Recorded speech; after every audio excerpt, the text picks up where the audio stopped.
Всем привет, друзья! Я думаю, вы знаете, что, как правило, 90% людей используют нелицензионный Windows, точнее, используют различные кряки для Windows, взламывают активацию, это потенциально, то есть опасное занятие, ведь любой софт, взламывающий Windows в целом, может незаметно для вас навредить вашему компьютеру, поэтому решить проблему можно, просто купив лицензионный Windows или офисное приложение на сайте Soft Store. Вам понравятся там низкие цены, например, Windows 10 стоит 1000 рублей, Windows 11 1200, в общем, переходите, выбирайте нужную вам версию и пользуйтесь без проблем, ссылочки в описании под этим видео. Всем еще раз привет, парни и девушки. В этом видео я решил собрать компьютер, причем действительно бюджетный компьютер, но ключевым вопросом здесь является некий эксперимент. Что будет, если, скажем, собрать бюджетный ПК и поставить внутрь, например, там не самую дешевую видеокарту, скажем, 3060 Ti. Итак, для этого видео я купил различные железки, и давайте начнем ближе к делу. И внутри компьютера будет стоять простенький процессор i3 10105F. Он просто стоит, по-моему, там $100. Далее этот процессор я поставлю в очень дешевую материнку MSI на чипсете H410. Стоит она примерно $50, и в эту материнку тоже поставим обычный SSD на 240. И также оперативную память, две плашки по 4, что было 8 на частоте 2400. И да, я знаю, что 8 оперативы это мало в 2022, и нужно хотя бы там 16. Но опять же, я повторюсь, это экспериментальное видео, и поэтому я сравню эту сборку с компьютером своей жены. И там уже будет вам и 16 оперативы, и процессор i5 11400F, и посмотрим, как себя будет вести видеокарта и насколько сильно скажется вот наличие 16 оперативы против 8.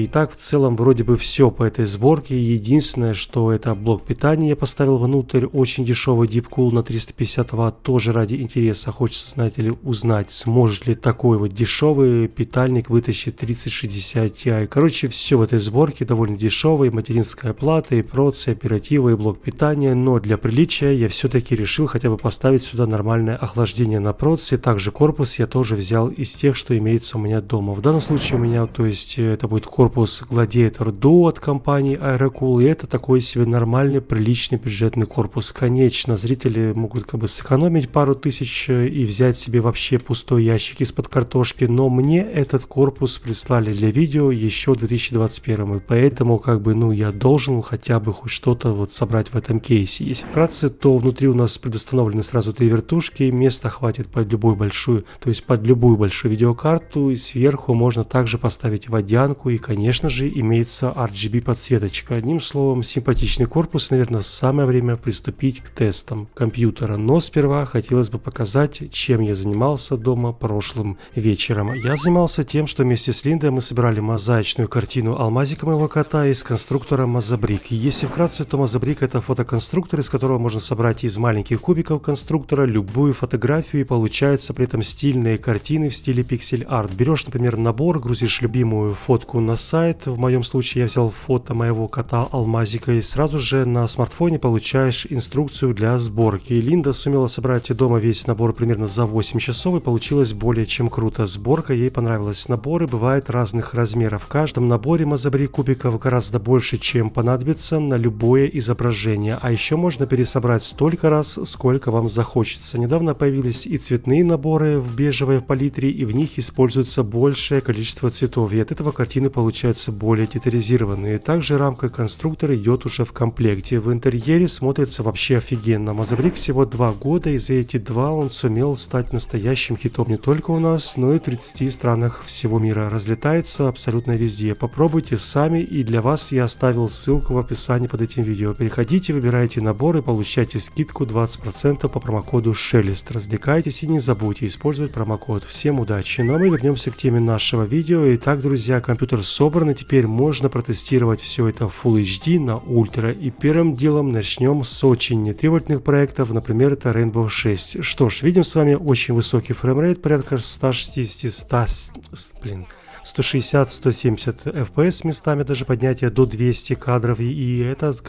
отличные цифры, все же это 3060 Ti с i3 на 4 ядра 8 потоков, смотрится более чем нормально они вместе. Но вот что смущает, так это загрузка видеокарты. Она-то может быть и не совсем проблема, что местами там 3060 трудится на 65-70-80% от своей мощности, но мы получаем 180 кадров, и это особо можно вообще не париться. Но именно уже в этом месте мы понимаем, что есть вопросы, а почему почему видеокарта не полностью загружена на 100%. И следом мы достаем эту политовскую 3060 Ti и вставляем ее в компьютер с i5 11400F и 16 оперативы на частоте 3600. И видим с вами уже, а что мы видим? Ну, порядка 250-260 FPS. Видеокарта при этом, внимание, загружена почти на 97-98%, то есть полностью. И как бы разница примерно на 30% между бюджетной сборкой, и эти 30% как раз и дает полная загрузка видеокарты, а не 60-70%. В общем, друзья, интересная ситуация. Едем далее. Теперь давайте запустим Forza 5 часть. И тут уже i3 10105F с видеокарты 3060 Ti на очень высоких настройках с трассировкой лучей выдает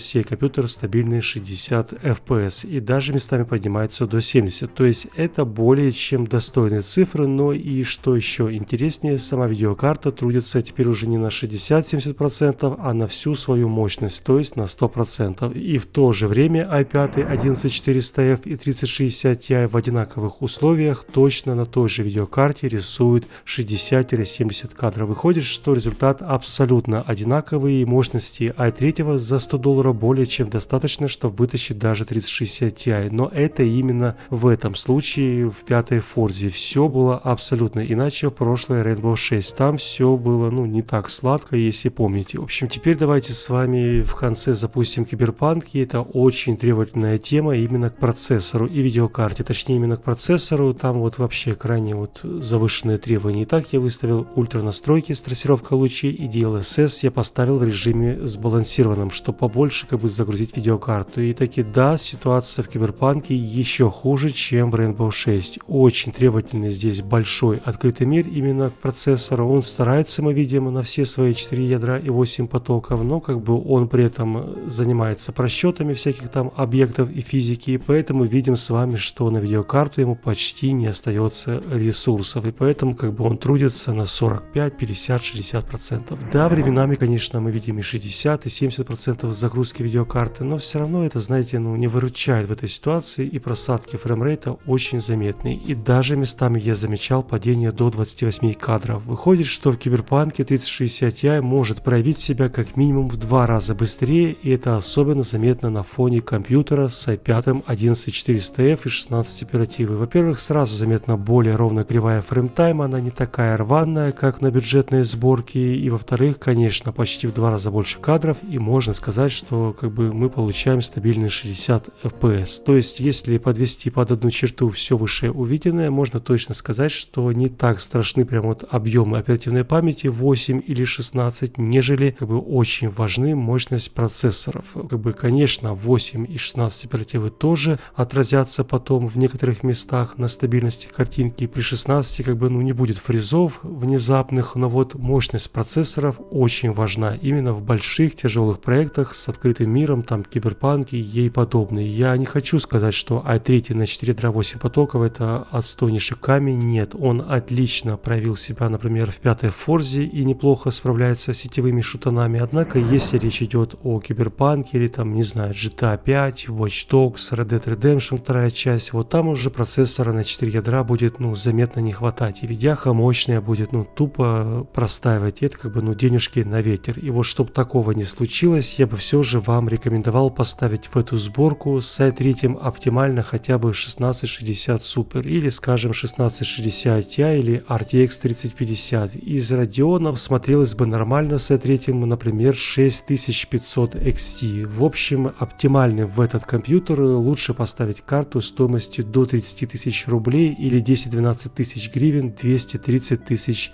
тенге. А вот именно для i5 11400F в самый раз именно 3060, 3060 Ti или, например, 6600 XT. Вот как бы и все на этом. Надеюсь, вам было интересно это видео. Увидимся с вами уже очень скоро. Всем еще раз я желаю удачи и до новых встреч на канале. Пока-пока.